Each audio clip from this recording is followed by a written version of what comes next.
ನನ್ನ ಆತ್ಮೀಯ ಸಹೋದರನೇ ಸಹೋದರಿ, ದೇವರ ಸಮಯಕ್ಕೋಸ್ಕರ ನೀನು ಕಾಯಬೇಕು. ಹಲ್ಲೆಲೂಯಾ. ಹಬಕ್ಕೂಕನ ಗ್ರಂಥ 2ನೇ ಅಧ್ಯಾಯದಲ್ಲಿ ನಾವು ಓದ್ತೇವೆ, ಓ ವಾಗ್ದಾನಕ್ಕೆ ದೇವರು ಒಂದು ಕಾಲವನ್ನು ಗೊತ್ತು ಮಾಡಿದ್ದಾನೆ, ತಡವಾಗದು, ಕ್ಲುಪ್ತ ಕಾಲದಲ್ಲಿ ಅದು ನೆರವೇರುವುದು.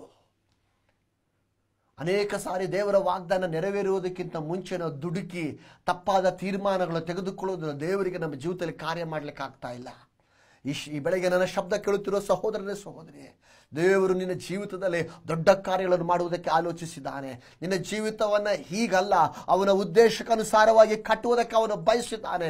ನಿನ್ನ ಮಕ್ಕಳ ಭವಿಷ್ಯ ಹೀಗಲ್ಲ, ಇದಕ್ಕಿಂತ ಮಿಗಿಲಾಗಿ ಉನ್ನತವಾಗಿ ಮಾಡಲು ಅವನು ಆಲೋಚಿಸಿದ್ದಾನೆ. ನಿನ್ನ ಗಂಡನ ವಿಚಾರದಲ್ಲಿ ಒಂದು ಬದಲಾವಣೆ ನೀನು ಕೇಳುತ್ತಾ ಇದೆಯಲ್ಲ, ಅದಕ್ಕೆ ದೇವರು ಒಂದು ಉತ್ತರಕ್ಕೋಸ್ಕರ ನಿನ್ನ ಬಳಿಯಲ್ಲಿ ಮಾತನಾಡುತ್ತಾ ಇದ್ದಾನೆ.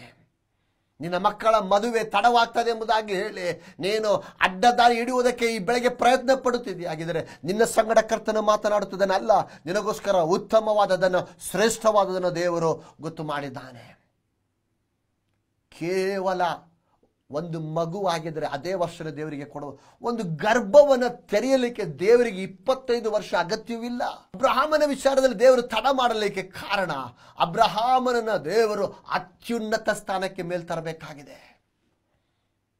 ಹಾಗಿದ್ರೆ ನಿನ್ನ ವಿಷಯದಲ್ಲಿ ತಡ ಮಾಡಲಿಕ್ಕೆ ಕಾರಣವೇನು? ನಿನ್ನ ವಿಷಯದಲ್ಲಿ ತಡ ಮಾಡಲಿಕ್ಕೆ ಕಾರಣ ನಿನ್ನನ್ನು ಅತ್ಯುನ್ನತ ಸ್ಥಾನಕ್ಕೆ ತರುವುದಕ್ಕಾಗಿದೆ.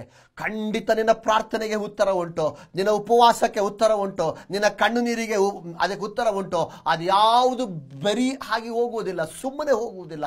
ಅದಕ್ಕೆಲ್ಲ ಕರ್ತನ ಪ್ರತಿಫಲವನ್ನು ಕೊಡ್ತಾನೆ. ತಡವಾಗದೋ, ನಿಶ್ಚಯವಾಗಿ ದೇವರು ಉತ್ತರಿಸ್ತಾನೆ, ನಿಶ್ಚಯವಾಗಿ ದೇವರು ಉತ್ತರಿಸ್ತಾನೆ. ನೀನು ಸರಳ ಮಾರ್ಗವನ್ನು ಅನುಸರಿಸದಿರು ಅಷ್ಟೇ. ದೇವರ ಸಮ್ಮುಖದಲ್ಲಿ ಕಾಯಿ ಎಂಬುದಾಗಿ ಆತನು ಹೇಳುತ್ತಾ ಇದ್ದಾನೆ.